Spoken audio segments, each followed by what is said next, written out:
Hi, my name is Peter Scardino, and this is my first ever YouTube video. Been going through a lot of stuff in my life that's been very difficult for the past 2 months. Over the past 2 months, ever since August 27th is when everything kind of came to a head in my life and took a drastic turn for the worst. So I want to share what I'm going through because somebody else might be going through a similar situation. And this may make other people that possibly are experiencing what I'm experiencing the comfort of knowing that they're not the only one out there that might be going through what they're going through. I'm a 50-year-old man. I just turned 50 November 4th. I divorced my wife of 16 years back in about late 2005, early 2006. She and I have two beautiful children together that are the pride and joy of my life. They are living in North Carolina with my ex-wife, who happens to be probably my best friend. She and I have had our moments, but in the final analysis, we know that we have each other's backs and that we're there for each other. And we know that we have two children together that we have to raise. So we're pretty committed to each other as friends and committed to our children as their parents.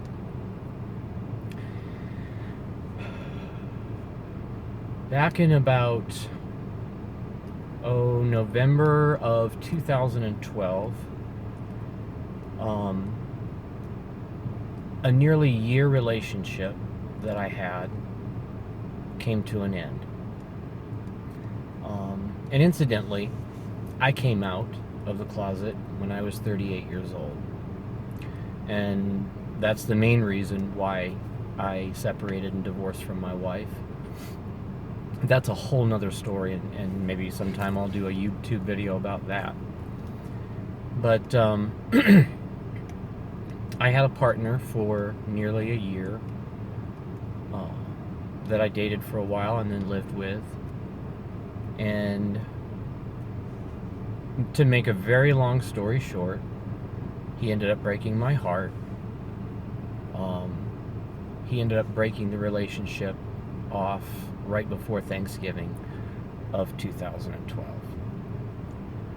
I was living in Roanoke Rapids, North Carolina, where my children are, just probably 5 minutes away from where they are, in a small trailer park outside the city limits. And I was managing a convenience store for a local convenience store chain.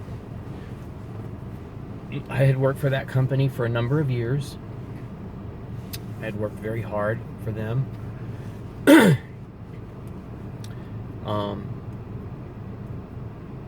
What I had wasn't much, but it was mine. I lived in a very small 2-bedroom trailer and had a decent car, had a decent job, not making a whole lot of money, but it was enough to pay the bills, and it was enough to afford me the opportunity to do some things that I wanted to do from time to time.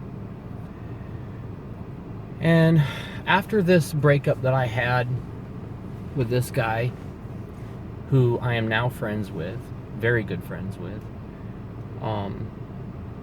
I stayed single for several months, up until about middle of June. Probably late May, early June, I started feeling like I could date again and wanted to try to date again.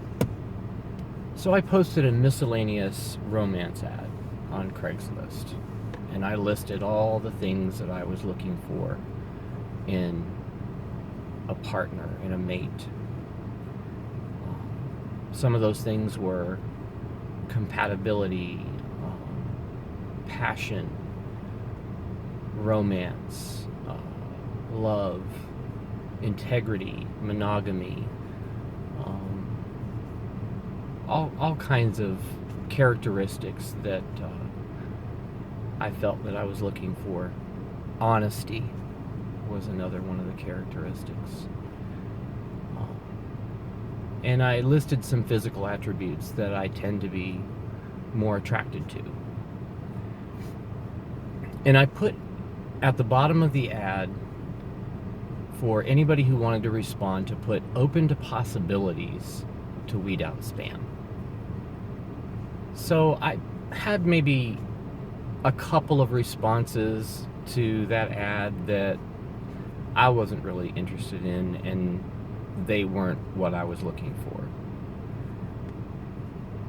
And then, I don't know, maybe a week or two went by, and I pretty much even forgot that I had put the ad up there. And suddenly one day I get an email from somebody, and he responded with his physical stats, his height, his weight, the color of his eyes, his hair, and said that he was attractive.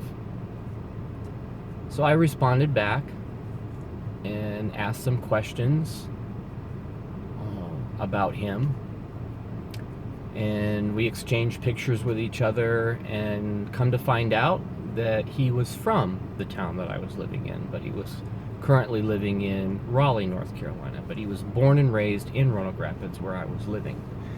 And Father's Day was coming up, and he said that he had plans to come and visit his father on Father's Day, and wanted to know if I would like to meet up with him, go on a date with him. And I said sure. So we met at a local restaurant that evening. I think it was June 16th, I believe, 15th or 16th, whenever Father's Day was of 2013. And he showed up. We had dinner together, and then we walked across the parking lot of where this restaurant was, and went over to Starbucks and sat and had some coffee for a while outside and talked. And he began to be very affectionate with me, kind of like rubbing my leg and holding my hand and smiling at me and that kind of thing. I was determined that I was not going to be sexual with him that night, because I really didn't want it to be like a hookup and then I would never see him again. I can't tell you how many times that's happened with somebody that I was interested in for more than sex, and end up being sexual with them and then never hear from them again. I didn't want that to happen with this guy. I felt like this guy might have some potential. He had his own place to live, he had a car, he had a good job, he was responsible with his money, he was very attractive, dressed nice, had great hygiene, was intelligent, was a hairstylist, and just seemed that everything about him was just so wonderful. So we continued to see each other, and about a month into the relationship, he lost his job. To make a very long story short, his boss just called him one day while we were in Wilmington together, taking a very short vacation, three-day vacation together on the beach. And his boss called him and fired him over the phone, over some things that really weren't his fault. So he just sobbed and cried after that happened, and didn't know what he was going to do.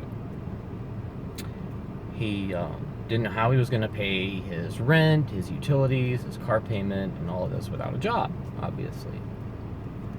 So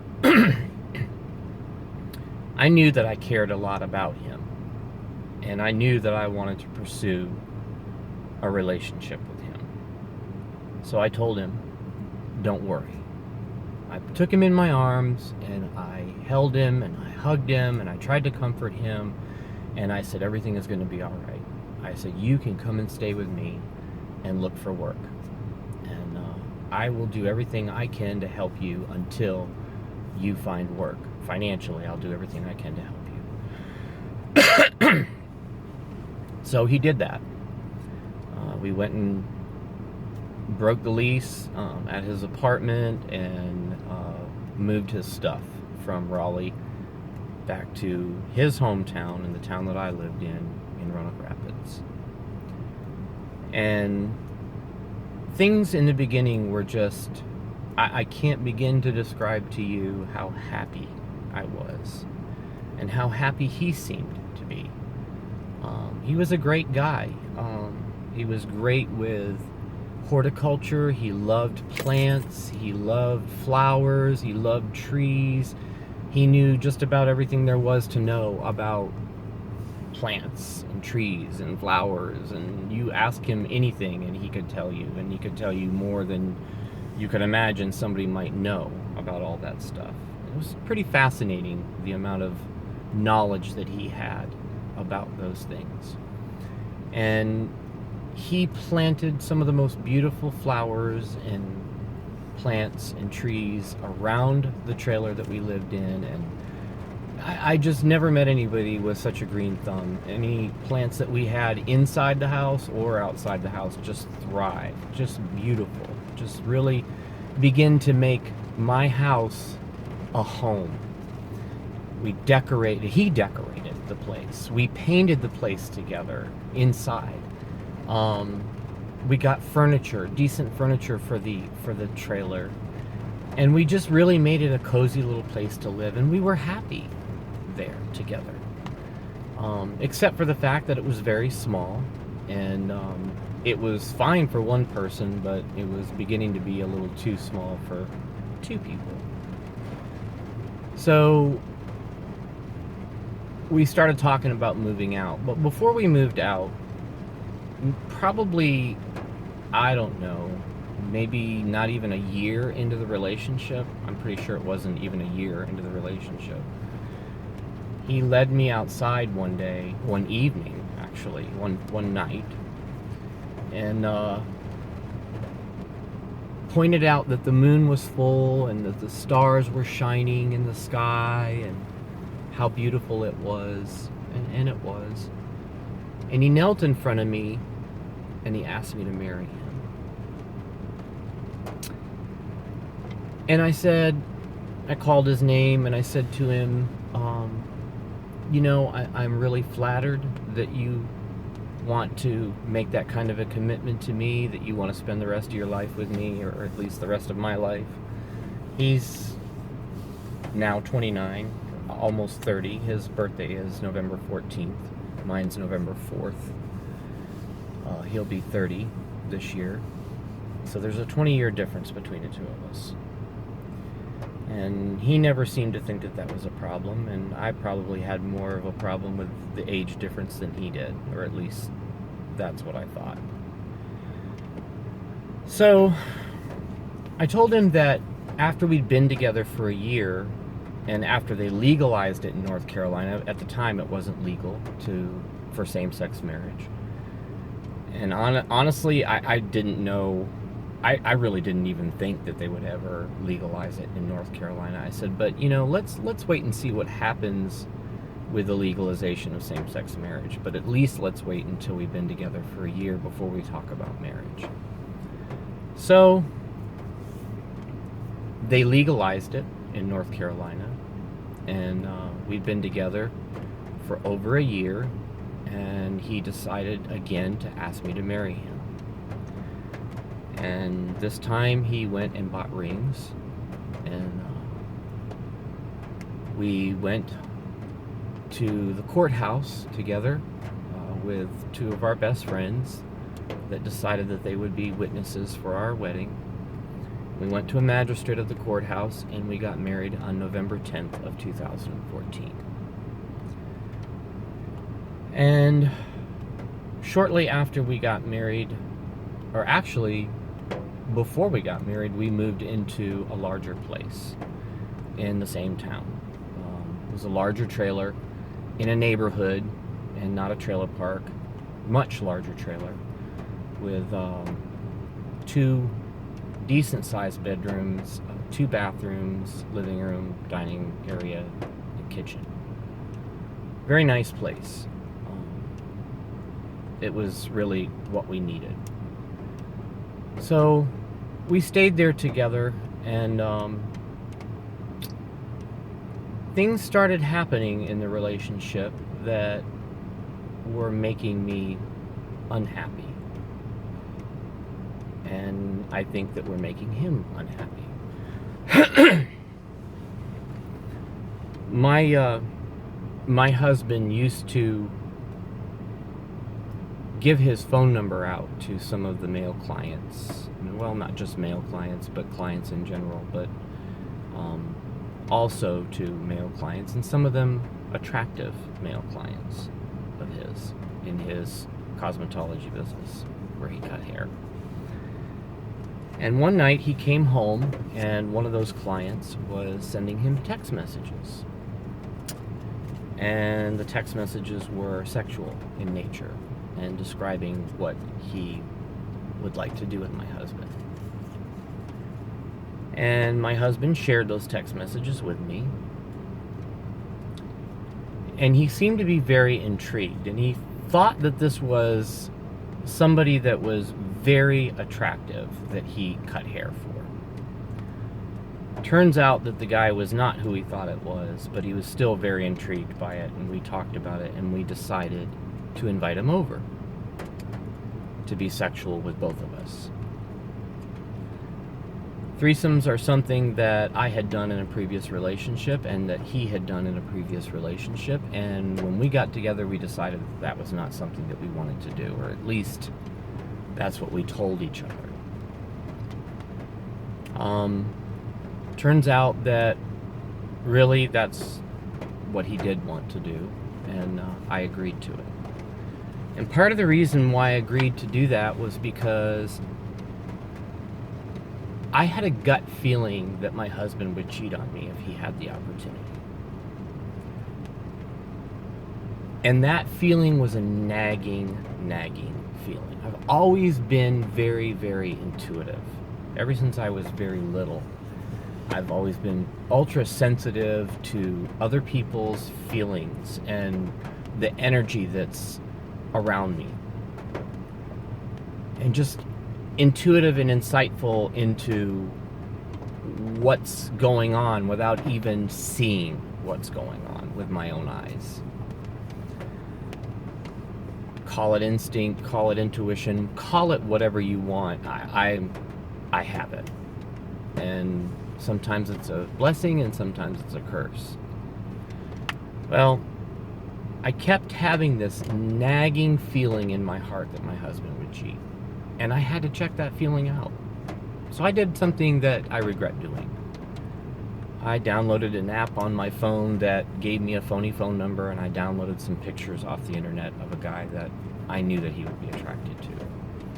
And I began to text him from that phony phone number. And to make a very long story short, lured him into meeting. And he did show up at the place thinking that he was going to meet this guy that I had created. And when he showed up, I came out. And he looked pretty surprised. And I drove my car up to his, right next to his, and I rolled my window down and I looked at him and I said, "Tell me again how much you love me and how much I can trust you." And he said, "I knew it was you." And I said, "There's no way that you could have known 100% sure that it was me. You may have suspected that it was possibly me, but you couldn't have known for sure that it was me." Turns out he ran into a friend of his in the store before he came home from the salon. He did some shopping and ran into a friend of his that he hadn't seen in a very long time that is his closest female friend and had been for a very long time. They hadn't seen each other and hadn't talked to each other in probably months or maybe longer, but he ran into her. And he showed her the pictures, and he showed her the text messages. And she told him to go home, not to go to the place that I had suggested as this fictitious person that he come to after he got off work. And incidentally, he even called the phony phone number from the salon telephone, not from his cell phone, and left a voicemail to say that he would be there at the time and place that I had suggested. And we talked about some specific things that we would do with each other of a sexual nature. So, after I came out and told him that, he couldn't have possibly known that it was me, for sure.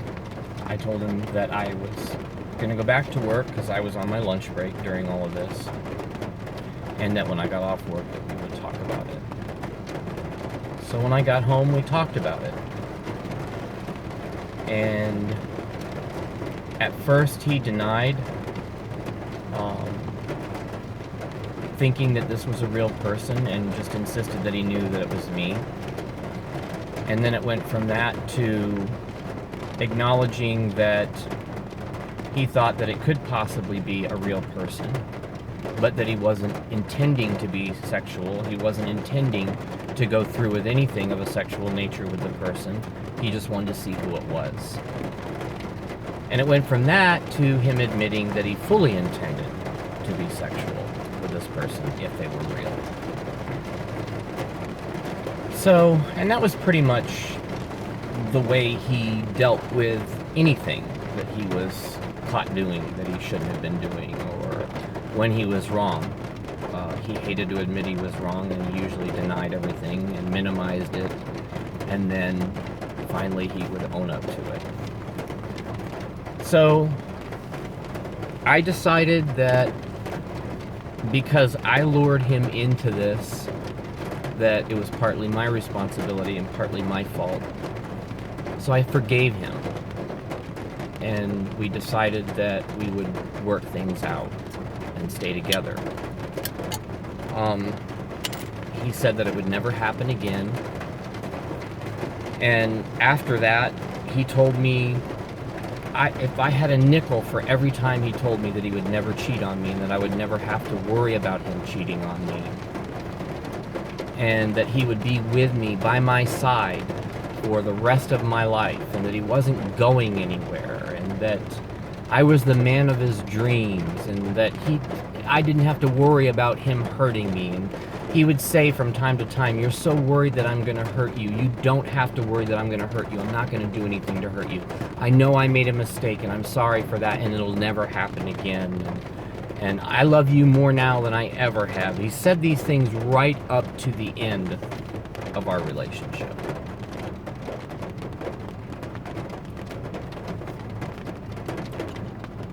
So we continued to do threesomes for a while, and I felt like doing that would keep him from cheating on me. I know that that's, in retrospect now, in hindsight, I know that that's pretty sick thinking on my part, and pretty sad that I would have to concede to having additional sexual partners in my marriage, in my relationship with my husband or my partner, to keep him from cheating on me. When I did catch him attempting to cheat that first time, he did admit to me that he had this thing with sex, he said. And then he admitted that he was a sex addict. We also struggled with a drinking problem, and he loved to smoke marijuana. He loved to smoke a lot of marijuana. And he did both during our relationship. And then I started smoking marijuana with him. I never really was much for drinking, but he loved to drink and had a very high tolerance, and always looked for the biggest bottle of wine with the strongest alcohol content. And when we went out where there was alcohol, he almost invariably got drunk and would deny that he was drunk. But there were a number of times that he got so drunk that he was puking all over the place, and he would get belligerent with me, and at one point was throwing things and yelling and screaming and saying all kinds of mean and terrible things. And of course, I fought with him. So we continued to do threesomes for a while, and then we stopped, and then we would do them again, and then we'd stop again. And all this time, I'm working a new job. I had changed companies, went to work for a grocery store chain, and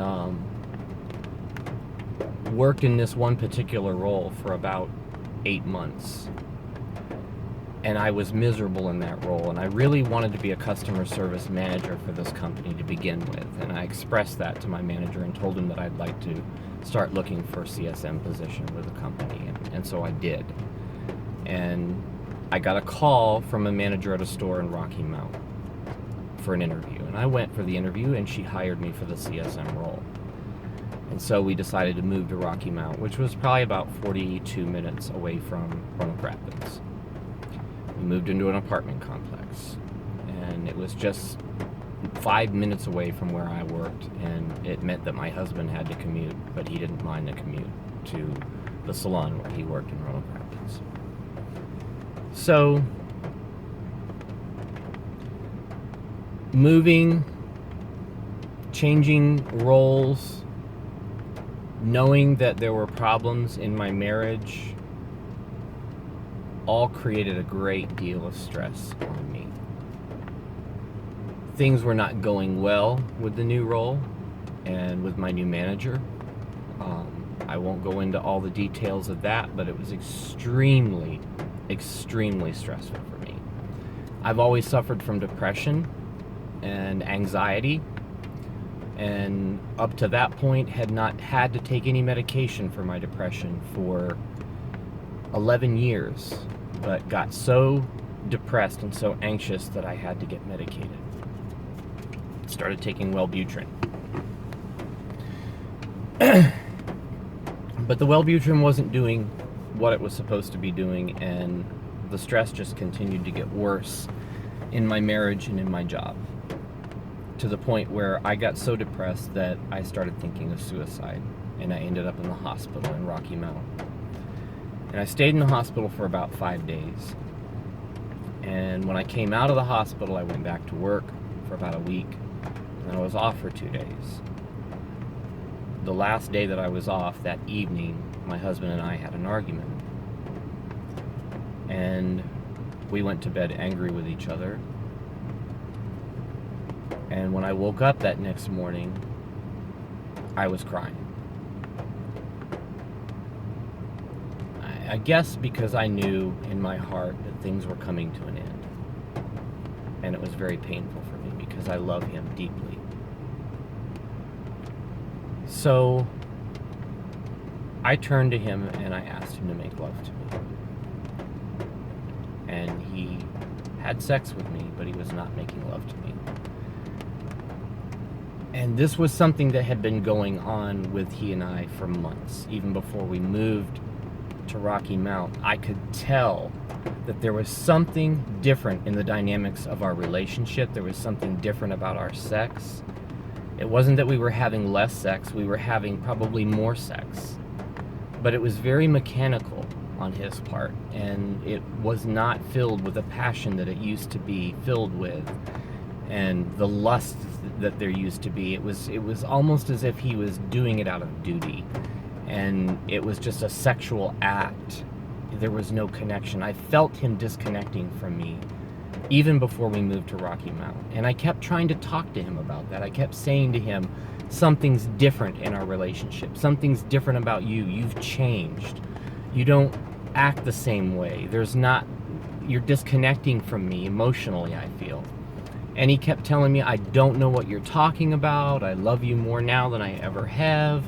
And all of those things that I said that he said earlier, he continued to say. So the morning of August 27th, like I said, I woke up crying and asked him to make love to me. We had sex, and within the hour, he started beating around the bush to not wanting to be in the relationship anymore. And so I looked right at him, and I said to him, let me make this easy for you. Do you want to be in this marriage, or don't you? Because if you don't, I don't want to be with somebody who doesn't want to be with me. And he told me that he did not want to be in the marriage anymore.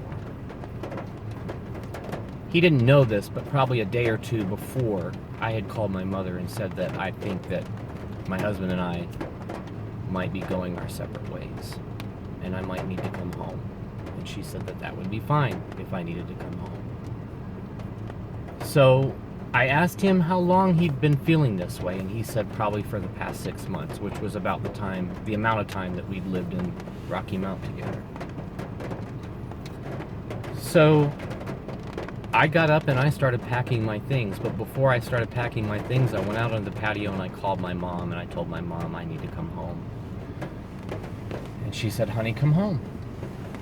So I went back in and I started packing my stuff, and as I started packing my stuff, my husband says to me, I don't want to do this right now. And I looked at him and I said, when do you think we're going to do this? You just told me you didn't want to be married to me anymore, so I'm not staying here with you, so when do you think we're going to do this? So I continued packing my stuff, and I left. And I drove to Roanoke Rapids to see my children. And when I got there, I broke down. I was so emotionally distraught that I had to take an anti-anxiety pill just to calm down. And I was not able to get in the car and drive to Ohio to be with my family. But when my husband told me he didn't want to be with me anymore, even though I knew in my heart of hearts that this was coming, I was still in shock. And I was still devastated because it had become a reality. And it meant that I was losing the man that I loved with my whole heart. I was losing all of my hopes and my dreams. Everything that I imagined that my life would be in the future was now changed. I had to walk away from my job. I had to walk away from my home. I had to walk away from my husband, my companion, my lover. And I had to be away from my children. So I've lost everything that meant anything to me. Anything that was important to me is gone now. And so I'm here in Ohio, living in my mother's very small one-bedroom house, sleeping on her couch. I've been looking for work for the past 2 months, and I've not been able to find a job. I've been like on a roller coaster of emotion for over the past 2 months. And I have ended up in the hospital since I've been here for my depression and suicidal ideation.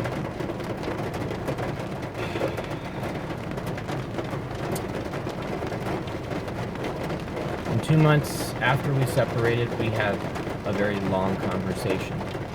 And during that conversation, my husband admitted to me that he had been cheating on me for about 1.5 years of the relationship. He'd been cheating in Roanoke Rapids, and he said he cheated in Rocky Mount.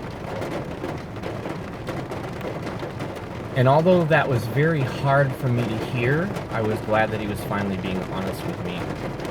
And although I knew in my heart that he had been cheating, but didn't have any concrete evidence,